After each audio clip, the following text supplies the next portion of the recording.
Assalamualaikum warahmatullahi wabarakatuh. Selamat pagi. Saya akan menjelaskan mengenai titrasi redoks, yaitu ini kepanjangan dari reduksi oksidasi.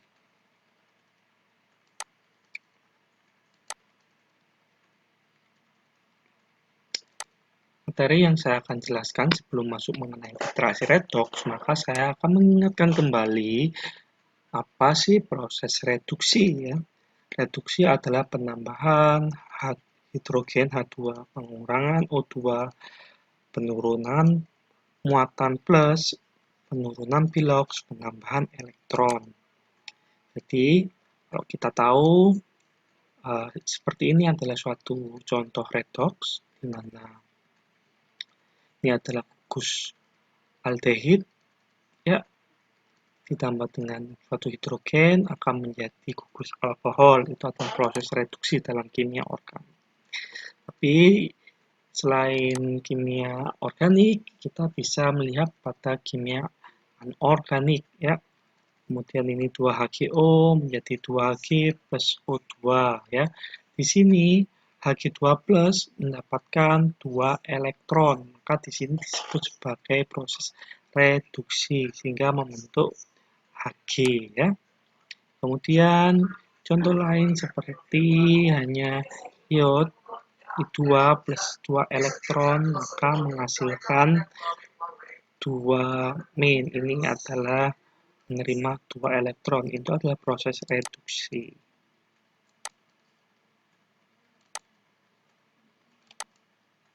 Oke, sekarang kita beralih dengan reaksi oksidasi, yaitu kebalikan dari proses reduksi. Kalau oksidasi ini pengurangan H2, penambahan O2, peningkatan muatan, ya, plus peningkatan bilangan oksidasi dan pengurangan elektron.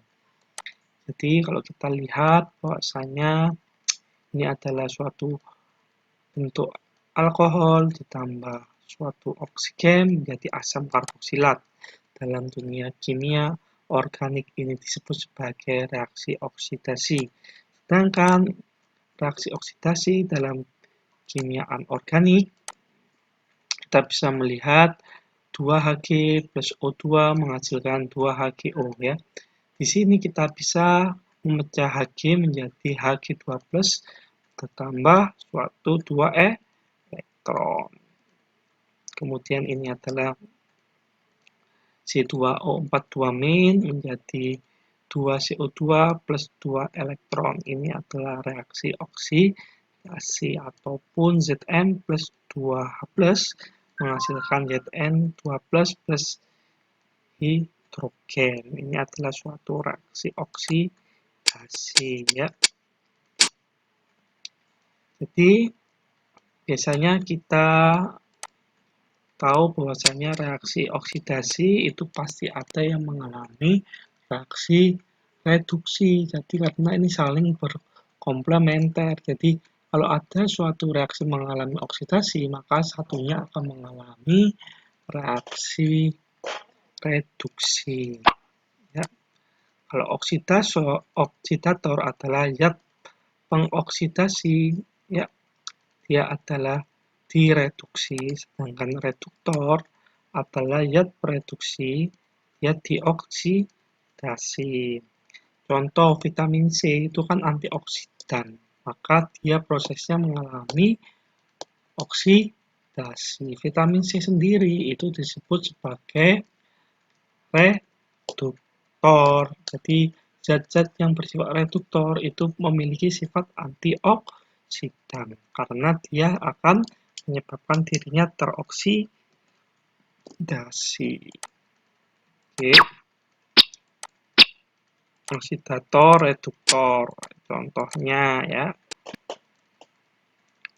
Ini zat-zat oksidator ini dapat dikatakan berbahaya di lab karena dapat mengoksidasi tubuh kita sehingga efek yang paling kelihatan tubuh kita bisa terlihat semakin tua. Seperti contoh adalah kalium permanganat, kalium iodidat, KBRO3, I2, PR2, ya. kemudian K2 Cr2O7. Ini kalium dikromat ya. Kalium kromat, kemudian misalnya itu adalah seri 14. Sedangkan reduktor ini menyebabkan dia akan terjadi reaksi oksidasi, jadi bahan-bahan yang baik ya. Seperti vitamin C masuk pada reduktor ini C6H8O6. Kemudian ada S2O3-2-min, kemudian Fe2+, seri 13. Ya, ini adalah bahan-bahan reduktor. Jadi, kalau kita tulis ya, Ce4+ menjadi Ce3+, Fe2+ menjadi Fe3+. Fe2+ ini menjadi Fe3+, dia mengalami suatu reaksi oksidasi karena mengalami penaikan bilangan bilangan oksidasi ya. Ya, biloxnya meningkat. Sedangkan seri ini adalah Ce4+ menjadi Ce3+ penurunan, berarti dia mengalami reaksi reduksi. Seperti itu ya. Oke, paham? Sekarang saya lanjutkan contoh-contoh reaksi redox ya, reduksi oksidasi. Kalau Sn2+ menghasilkan Sn4+, nah ini adalah mengalami oksidasi, di mana dia melepaskan elektron. Pokoknya elektron berada di sebelah kanan oksidasi, kalau sebelah kiri dia adalah reduksi. Kalau kita tanya 1 mol Sn2+, maka setara dengan 1 mol Sn4+, dan setara dengan 2 greg. Ya, ingat reaksi oksidasi ini yang berpindah elektronnya, tadi setara dengan 2 greg. Ini adalah gram ekuivalen. Kalau untuk hidrogen peroksida, ini H2O2 akan mengalami suatu reaksi oksidasi di mana dia akan mengalami O2 dan melepaskan gas 2H plus elektron. Jadi kalau 1 mol H2O2, maka di sini kita akan menghasilkan 1 mol O2 dan kalau di sini kan elektronnya 2 greg. Ya. Atau kalau kita melihat FeCN64-min, ya ini juga mengalami suatu reaksi oksidasi ya. Sedangkan ini bukan reaksi oksidasi untuk 4, karena tidak ada perubahan muatan maupun pertukaran elektron ya. Jadi kalau misalnya tidak ada perubahan muatan atau pertukaran elektron, maka ini bukan suatu reaksi redox ya. Kalau ini ada, yaitu mengalami reduksi, jadi 6 elektron, di mana 1 mol bikarbonat setara dengan 6 greg, karena yang terlibat adalah 6 elektron. Oke, jenis-jenis titrasi yang menggunakan prinsip redox ada permanganometri, iodometri, bikarbonatometri, serimetri, iodatometri, nitritometri ya.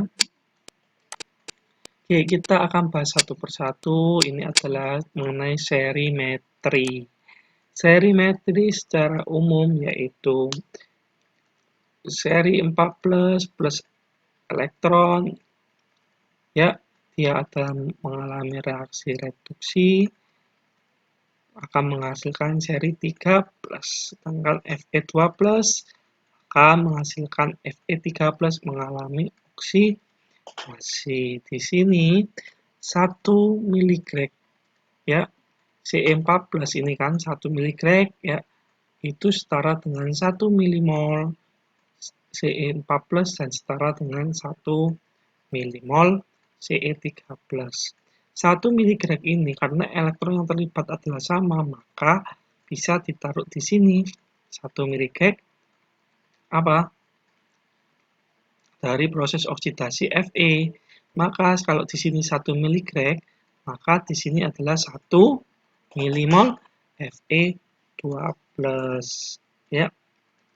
Jadi biasanya miligreg dijadikan milimol dengan dibagi ekif.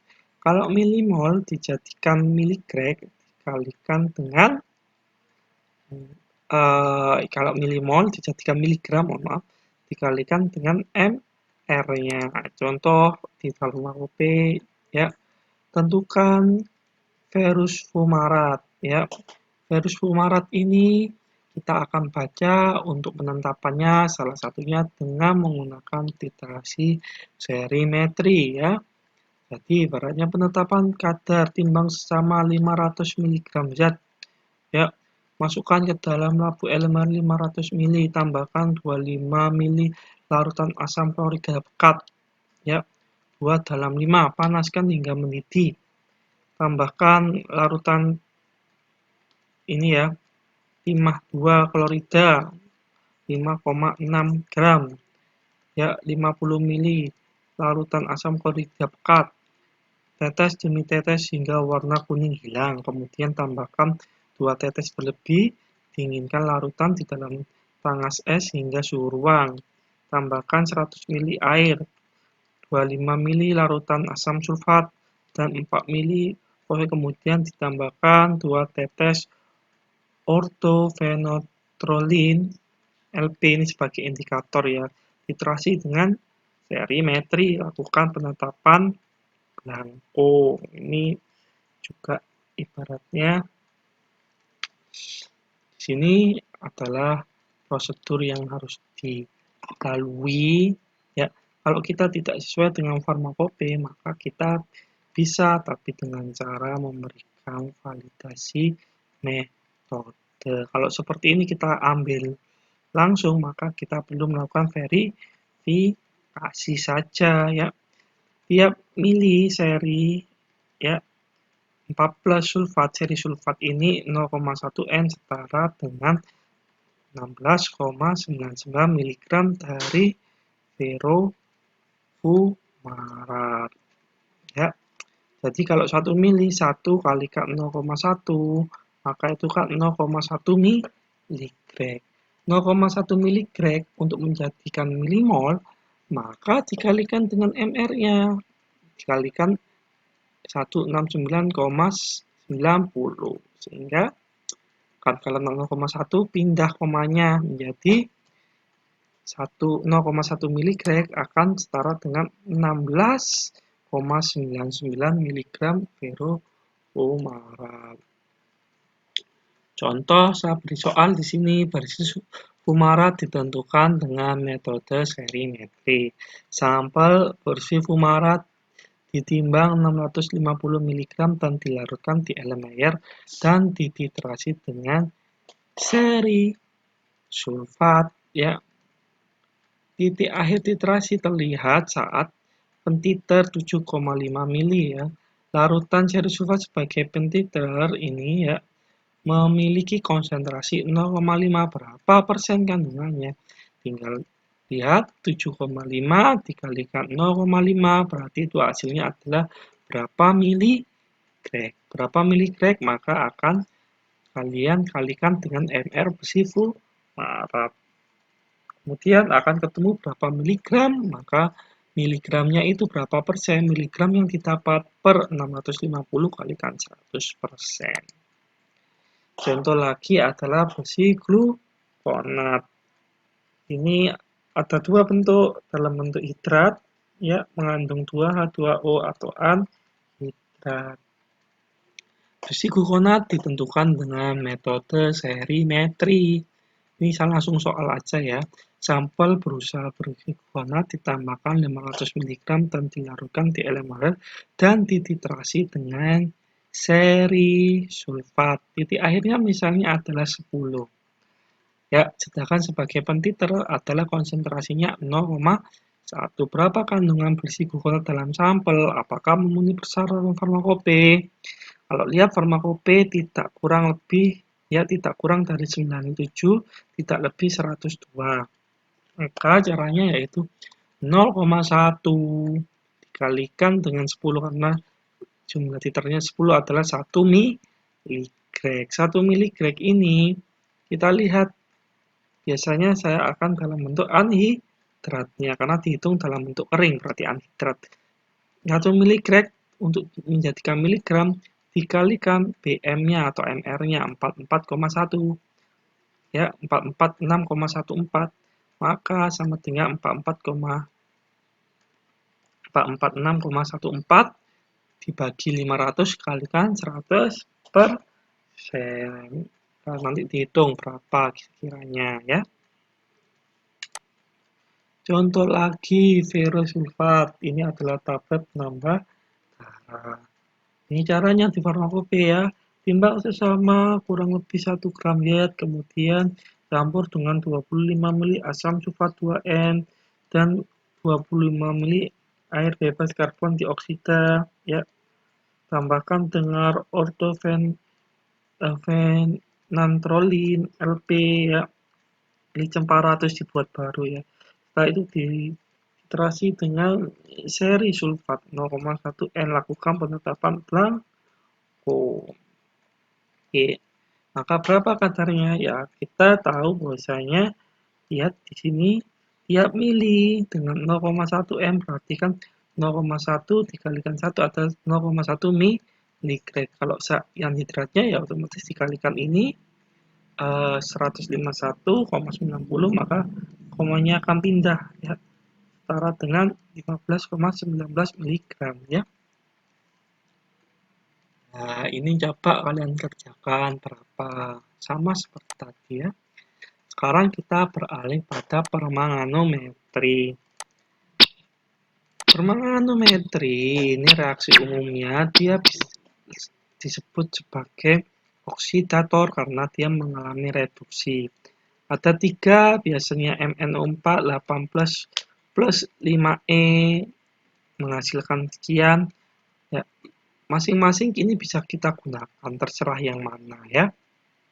Atau MnO4 ditambah 4 plus tambah 3E MnO2 plus 2H2O atau yang saya sering gunakan adalah ini karena kalau disuruh mengerjakan hafalannya lebih mudah. MnO4 min plus elektron menghasilkan MnO4 2 min ya. Contoh 0,5 gram sampel ya Fe3PO4 ya. Ini adalah ferrofosfat ya. MR-nya 358 ditambah dengan 10 mili H2SO4 2N dititerasi dengan KMnO4 0,1 N diperlukan 20 mili. Berapakah miligram Fe dalam sampel atau berapakah miligram Fe3P4 dalam sampel dalam bentuk persen B per B, maka gampangannya kita menggunakan reaksi ini ya. MnO4 ini sama dengan ini. Maka 0,1 dikalikan 20 sama dengan berapa grek? 2 miligrek. Tulis berarti di sini adalah 2 miligrek. 2 miligrek di sini itu sama dengan elektronnya kan sama yang berpindah 2 miligrek di sini. Kalau 2 miligrek di sini sama dengan berapa? Maka 2 milimol Fe3+ atau 2 milimol Fe2+ ya. Maka di sini kalau 2 milimol, berarti ini reaksi lengkapnya kan seperti ini kan. Kalau yang ditanya berapakah kandungan Fe-nya, kalau ini di sini berarti kan Fe zat yang kita lakukan analisis adalah 2 milimol. Berarti kalau 2 milimol di sini, maka di sininya adalah kalau 1 2, kalau di sini adalah 6 milimol. Jadi kalau misalnya kita kerjakan, yaitu Fe-nya berapa? Ya tadi kan 20 kalikan 10 adalah 2 miligreg sama dengan 2 milimol Fe. Kalau ditanya berapa, ya tinggal kalikan 56 miligramnya ketemu. Kalau seandainya ditanya berapakah dalam bentuk FePO ininya, ya Fe3PO4O2-nya, maka kita tahu bahwasanya ya tadi ini adalah 2/3 kalikan 358 miligram. Bukan 38 miligram ya, mR-nya, karena mR-nya adalah 358, maka akan terbentuk 238,7. Kok bisa seperti itu? Maka kita bisa melihat bahwasanya kalau tadi di sini adalah kandungannya, ya yang ditanya adalah ini kan, FePO3. Kalau ini sudah diketahui bahwasanya Fe2+, ya itu terkandungnya adalah 2 milimol, ya kan? 2 milimol ini sebenarnya perkalian silang ya. Jadi Fe2+ sama ini PO3 3 min ya, bukan 2 min ya. Oke. Di sini kan. Maka kalau di sini adalah 2 milimol, kalau di sini berapa? Kan gitu. Kalau 3 aja ada ya 2. Kalau 1 maka berapa? Maka 2/3 kalikan 358. Kemudian kalau misalnya berapa persen, tinggal kita kalikan ya berapa per berapa kalikan, kan yang ditimbang adalah 5 gram ya, 0,5 gram ini kan hasilnya 238 miligram, akan dikalikan 100, ya ketemu 47,74%. Atau reaksi umum, contoh kita menggunakan ini ya, kalium permanganat, ini adalah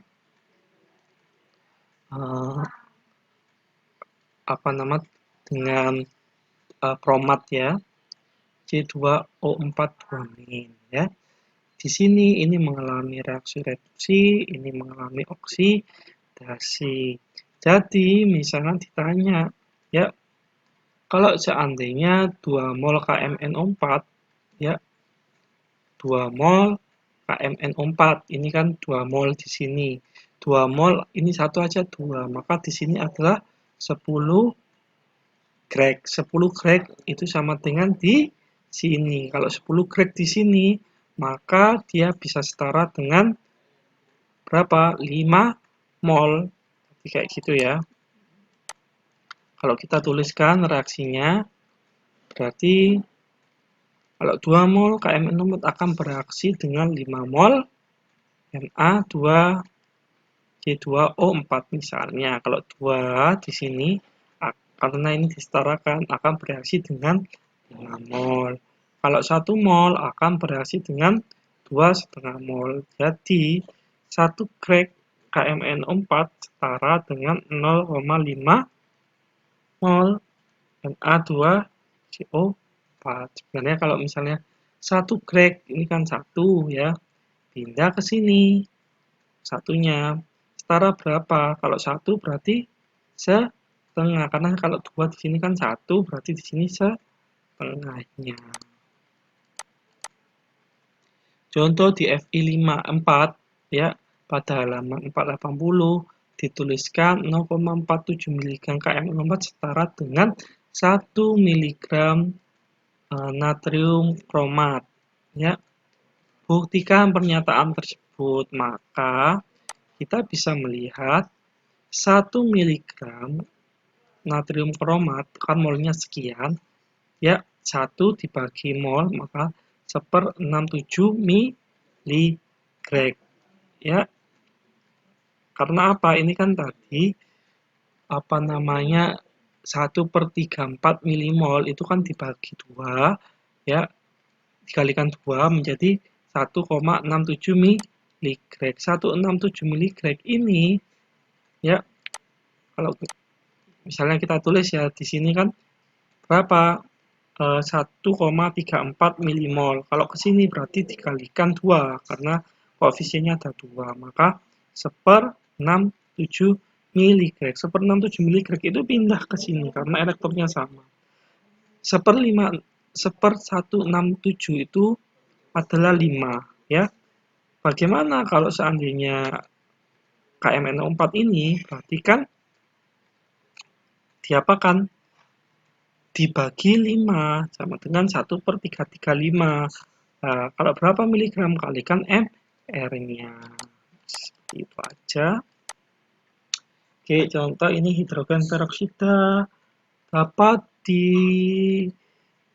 farmakope. Hidrogen peroksida ini bisa dilakukan dengan cara penetapan kadarnya menggunakan manometri karena dia mengalami reaksi reduksi dan hidrogen peroksida mengalami reaksi apa? Di sini oksidasi. Ya. Oke, bagaimana prosesnya? Maka untuk mengerjakan seperti ini kita lihat 1 miligrek sama dengan 1 miligrek di sini, 1 miligrek di sini sama dengan setengah milimol H2O2. Makanya kalau misalnya 0,1 kalium ini kan otomatis 0,1 miligrek setara dengan berapa?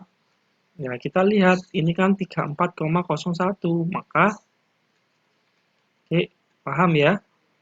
Kalau 0,1 kan dibagi ini kan 3,4. Maka di sini karena kita tahu setara dengan 0,5 miligrek, maka 0,5 miligrek ini, milimol ini dikalikan mR-nya 34 menjadi 1,701. Nah, iodometri ini adalah untuk vitamin C dengan menggunakan iod. I2 plus 2A mengalami reduksi, sedangkan ini mengalami reaksi oksidasi vitamin C-nya ya. Ya, jadi 1 mili iodium 0,1 kan 1 dikalikan 0,1 adalah 1 miligrek. 0,1 miligrek itu di sini kan 0,1 miligrek setara dengan pindah ke sini 0,1 miligrek. Vitamin C kan di sana. Kalau ini 2 0,1 maka berapa kalau vitamin C? Berarti 0,1 dibagi 2 ya. Maka ini adalah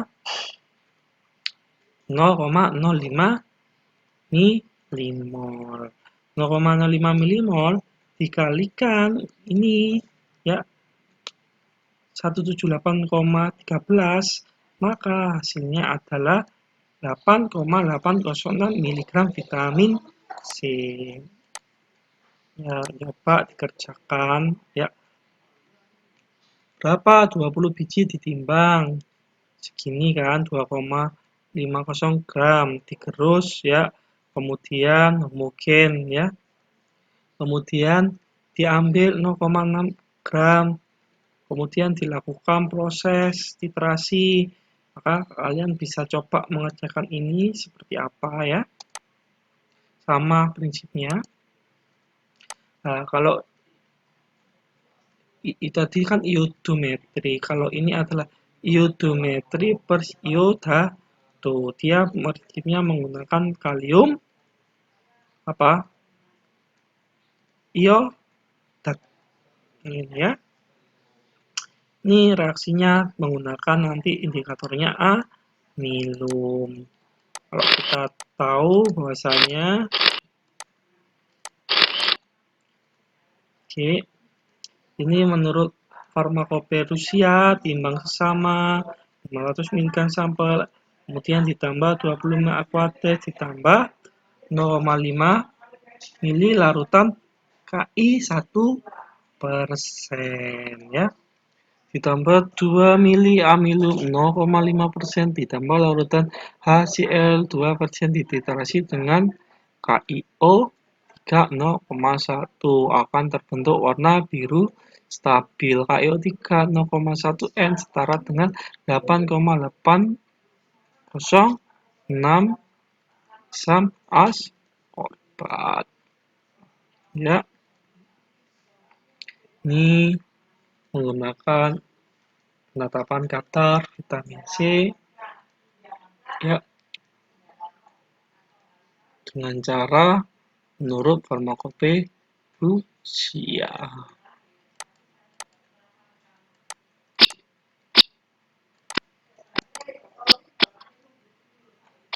Ya, ini kalau vitamin C menggunakan iodometri ya, pembuatan larutan baku. N-nya berapa? Ingat, kalium iodrat 6H+ sama dengan 6 elektron, I2 3H2O. Maka di sini nanti dikalikan 6 karena elektron terlibat adalah 6 ya. Terus ini pembakuan larutan I2 dikasih dengan tio kuning muda indikator amilum ditambah sampai hilang. Misalnya berapa ya? Misalnya 9,50 mili tio sulfat ya ini ya. Nah, pembakuan tio sulfat itu kita lakukan dengan cara dibakukan dengan KiO 3 kalium io 3 ya. Sampai kuning muda indikator amilum akan menjadi biru tua, kemudian dititrasi sedikit akan hilang ya.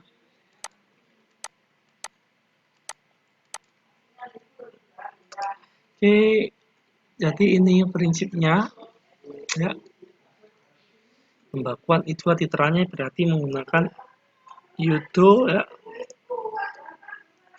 Lakukan dengan kalium permanganat natrium tiosulfat. Natrium tiosulfat itu sebagai titran kalau biasa dibakukan menggunakan kalium iodat. Oke, tiosulfanometri. Karena ini adalah menggunakan tiosulfat, reaksi umumnya mengalami suatu oksidasi. Contoh tiosulfat menentukan kadar apa? Sodium tiosulfat dengan menggunakan larutan iod 0,1 N setara dengan berapa gitu kan. Jadi kita selalu akan menulis bagaimana persamaan reaksinya ya. Oke.